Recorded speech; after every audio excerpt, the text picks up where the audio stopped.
फैसलाबाद जो हजारा डिवीजन जिसे हम कहते हैं वहां से भी है। खास तौर पे अगर देखा जाए अरशद अयूब, अकबर अयूब, उनके पीछे भी इस वक्त उमर अयूब साहब हैं, वो चाहते हैं। फिर शकील खान साहब वो भी वजारत आला के उम्मीदवार हो सकते हैं। CNW के वजीर थे। उनके सियासी मुबसरीन की और खैबर पख्तूनख्वा के सियासी हालात से तल्लक रखने वाले लोगों की बड़ी वाज़ेह राय है कि अली अमीन गंडापुर साहब जो है वो इस्टेब्लिशमेंट के साथ बातचीत भी कर सकते हैं, सियासतदानों साथ के साथ बातचीत भी कर रहे हैं, अगरचे उनको पार्टी के अंदर से मुश्किलात का सामना जरूर है। लेकिन बिस्मिल्लाहिर्रहमानिर्रहीम, खैबर पख्तूनख्वा की हुकूमत में तब्दीलियां क्या होने जा रही हैं? क्या वज़ीर आला खैबर पख्तूनख्वा अली अमीन गंडापुर साहब को हटाया जा रहा है, नया वज़ीर आला सामने लाया जा रहा है? और इस वक्त तहरीक इंसाफ में कितने धड़े बन चुके हैं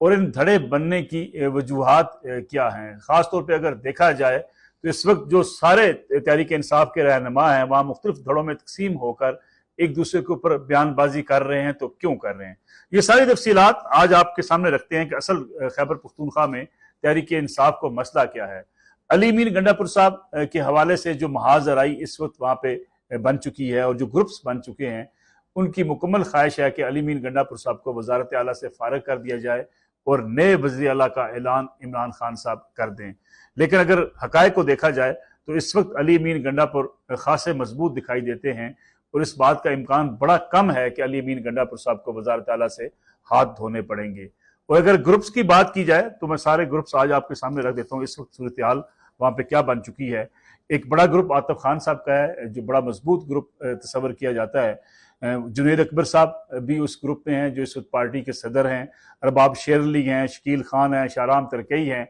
ये एक धड़ा तहरीक इंसाफ का वहां पे मौजूद है। दूसरा धड़ा जो है वो असद कैसर साहब का है। अगरचे असद कैसर साहब का इतना मजबूत धड़ा नहीं है, लेकिन वो भी अपना एक ग्रुप वहां पे इस वक्त बना चुके हैं। अली अमीन गंडापुर साहब का अपना धड़ा है, शाह फरमान भी उसमें है, मुसद्दक अब्बासी भी हैं, काफी लोग हैं उनके साथ हैं। और एक बड़ा जो मजबूत धड़ा इस वक्त तस्वर किया जाता है वो अली अमीन गंडापुर साहब का है। और एक और ग्रुप तैमूर खान झगड़ा साहब का है जिसमें कामरान बंगश साहब भी हैं, आसम खान साहब भी हैं। और ये वो लोग हैं जो समझते हैं कि तहरीक इंसाफ के अपने ही लोगों ने उनको इस इलेक्शन में हरवाया, यानी उनको जीतने नहीं दिया गया। और इमरान खान साहब भी ये बात कह चुके हैं कि ये फॉर्म 47 की जीते हुए हैं, लेकिन फॉर्म 47 से ही इन लोगों को इलेक्शन हरवाया गया। और इसीलिए इमरान खान साहब ने अली अमीन गंडापुर साहब को कहा था कि 2 लोगों को काबीना में शामिल किया जाए, एक तैमूर खान झगड़ा साहब को और एक कामरान बंगश साहब को काबीना में लिया जाए।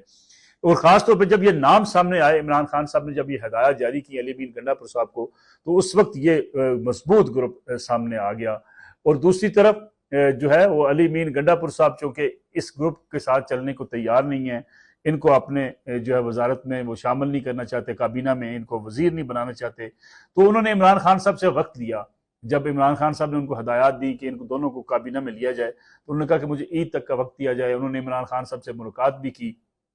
और साथ ही साथ कहा कि वो इनको काबीना में शामिल करने के हवाले से फैसले से आगाह कर देंगे। लेकिन अब इस वक्त कोशिश है अली अमीन गंडापुर साहब की कि वो इन दोनों को ना लें, लेकिन आसम खान साहब को और शौकत यूसुफ जई साहब को काबीना में शामिल कर लें। इसीलिए एक पूरी कंपेन जिसका आगाज हुआ है तैमूर खान झगड़ा के हवाले से वो चलाई जा रही है और कहा जा रहा है कि करप्शन के इल्जाम लगाए जा रहे हैं। और एक जो कमेटी बनाई गई थी 3 रुकनी कमेटी जिसमें काजी अनवर, मुसद्दक अब्बासी, जुनैद अकबर पहले शामिल थे, फिर उसमें तरमीम करके जो है तब्दीली करके शाह फरमान साहब को शामिल किया गया। तो 3 रुकनी कमेटी ने जो है वो मुख्तलिफ इल्जाम आयद किए हैं तैमूर झगड़ा साहब के ऊपर कि इनकी वजारत सेहत के दौरान और इनकी वजारत खजाना के दौरान जो है वो बड़े पैमाने पे घपले हुए, 30 अरब से ज्यादा का नुकसान हुआ जो है सूबाई हुकूमत को। इसलिए एक पूरी कंपेन है और इसी कंपेन के बाद से सोशल मीडिया पर इन रहनुमाओं के एक दूसरे के खिलाफ जो है वो बयानात भी सामने आ रहे हैं, एक दूसरे के खिलाफ इल्जामात भी लगाए जा रहे हैं और एक दूसरे को आड़े हाथों भी लिया जा रहा है। बुनियादी मकसद यही था अली अमीन साहब का भी कि इल्जामात लगेंगे इनके ऊपर तो फिर इनको काबीना में जो शामिल करने की इमरान खान साहब की ख्वाहिश है वो पूरी नहीं हो सकेगी। क्योंकि अगर तैमूर झगड़ा साहब के मामला को देखा जाए, जब निगरान हुकूमत आई थी, नैब ने उस वक्त भी ये सवालनामा, ये सवारी इंक्वायरी जो है इसका आगाज किया था झगड़ा साहब के हवाले से, और उस वक्त भी इनको काफी हद तक क्लियर करार दे दिया गया था। और बाज वहाँ के सियासी मुबसरीन खैबर पख्तूनख्वा के समझते हैं कि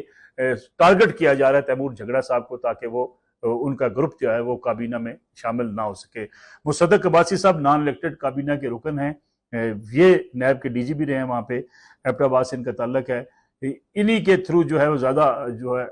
अली मीर गंडापुर साहब खैबर पख्तूनख्वा के वज़ीर आला जो है वो दबाने का सिलसिला उन्होंने शुरू किया तैमूर खान झगड़ा को। लेकिन इस वक्त अगर देखा जाए तो इन तमाम ग्रुप्स में अली मीर जो है वो मजबूत इसलिए भी तस्वर किए जाते हैं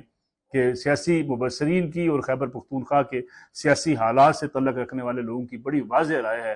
कि अली मीर गंडापुर साहब जो है वो इस्टेब्लिशमेंट के साथ बातचीत भी कर सकते हैं, सियासतदानों के साथ बातचीत भी कर रहे हैं। अगरचे उनको पार्टी के अंदर से मुश्किलात का सामना ज़रूर है, लेकिन इमरान खान साहब के साथ भी वो किसी न किसी तरीके से मामलात को चलाए जा रहे हैं। अगर कोई उनको शिकायत भी मिलती है, इमरान खान साहब अगर किसी चीज़ की निशानदेही भी करते हैं तो वो इमरान खान साहब को जाके इसलिए मुतमिन कर लेते हैं कि वो समझते हैं कि इन मामलात को ज़्यादा अच्छे तरीके से सियासी अंदाज में वो आगे बढ़ा सकते हैं। जुनैद अकबर साहब ज़रा हार्ड लाइनर हैं, फिर उनकी दूसरी तरफ उनके कई मरासम नहीं है, तो वो इस्टेब्लिशमेंट के करीब भी नहीं जा सकते, ना बातचीत कर सकते हैं। तो अली मीर गंडापुर साहब ये बावर कराने में काफ़ी हद तक कामयाब हो चुके हैं इमरान खान साहब को भी, अगर आपके मामलात की सेटल होने हैं तो उसमें मेरा भरपूर किरदार हो सकता है। दूसरी बात बड़ी वाज़ेह है कि अगर ये तमाम ग्रुप्स अपनी अपनी कोशिश भी करते रहें और अपने अपने वज़ीर लाने के लिए जद्दोजहद भी करते रहें, लेकिन फाइनल हतमी फैसला इमरान खान साहब का होगा। इमरान खान साहब जो महमूद खान साहब जैसे शख्स को उन्होंने वज़ीर आला जब नामजद कर दिया था तो किसी में ये हिम्मत ना हुई कि उस फैसले के खिलाफ बात कर सके। इसलिए इमरान खान साहब का फैसला ही हतमी होगा कि खैबर पख्तूनख्वा के हवाले से, और जिसको वो कहेंगे वही वज़ीर आला मुंतखब होगा। बाकी धड़े जो है वो अपना कोई भी वज़ीर आला लाने में कामयाब नहीं हो सकते, लेकिन ख्वाहिशात ज़रूर हैं, और वो ख्वाहिशात जो है वो एबटाबाद जो हज़ारा डिवीजन जिसे हम कहते हैं वहाँ से भी है। ख़ास तौर पे अगर देखा जाए अरशद अयूब, अकबर अयूब, उनके पीछे भी इस वक्त उमर अयूब साहब हैं, वो चाहते हैं कि वहाँ का वज़ीर आला वो अपना लाने में कामयाब हो जाएं। फिर शकील खान साहब वो भी वज़ारत आला के उम्मीदवार हो सकते हैं, CNW के वज़ीर थे, उन पर इल्ज़ामात लगाए गए थे कि करोड़ों रुपये उन्होंने इल्ज़ाम लगाया था कि खैबर पख्तूनख्वा के वज़ीर आला करोड़ों रुपये रिश्वत देते हैं, जिसके बाद उन्हें सैक कर दिया गया था। अब वो भी चूँकि अली मीर गंडापुर साहब के मुखालफों में शुमार होते हैं, इसलिए उनको सपोर्ट बाकी धड़ों की मिल जाती है। ये है खैबर पख्तूनख्वा की सूरत हाल, जहाँ धड़े तो बड़े मौजूद हैं, पार्टी के एक दूसरे के खिलाफ इल्ज़ामात भी लगाते हैं, एक दूसरे को चैलेंज भी करते रहते हैं, और अपने अपने जो है वो ग्रुप बना के बैठे हुए हैं, जो पार्टी के लिए नुकसानदेह तो है कि पार्टी की अगर एहतजाज की बात की जाए, पार्टी अगर इमरान खान साहब की रिहाई के लिए कोई एहतजाज तरतीब देती है तो उसमें भी उनकी मुश्किलात हैं, लेकिन फिलहाल ऐसे हालात दिखाई नहीं देते कि अली मीर गंडापुर साहब के लिए ये तमाम धड़े कोई बड़ा चैलेंज बन जाए, क्योंकि हर धड़ा अपने अपने अंदाज से जो है वो पार्टी के लिए वहाँ अपनी ग्रुपिंग कर रहा है। तो इसलिए अली मीर गंडापुर साहब को इस वक्त बाजार कोई खतरा दिखाई नहीं देता है। लेकिन दूसरी तरफ देखा जाए तो अलीमा खान साहबा जो धरने की कॉल दे चुकी हैं, अब वो भी एक सोलो फ्लाइट के चक्कर में धरने की कॉल दे रही हैं, तो पार्टी के लिए बड़ी मुश्किल सूरत हाल ये भी पैदा हो चुकी है कि अगर सोलो फ्लाइट के साथ एहतजाज की कॉल दी जाएगी तो फिर एहतजाज कितना मौसर हो सकता है।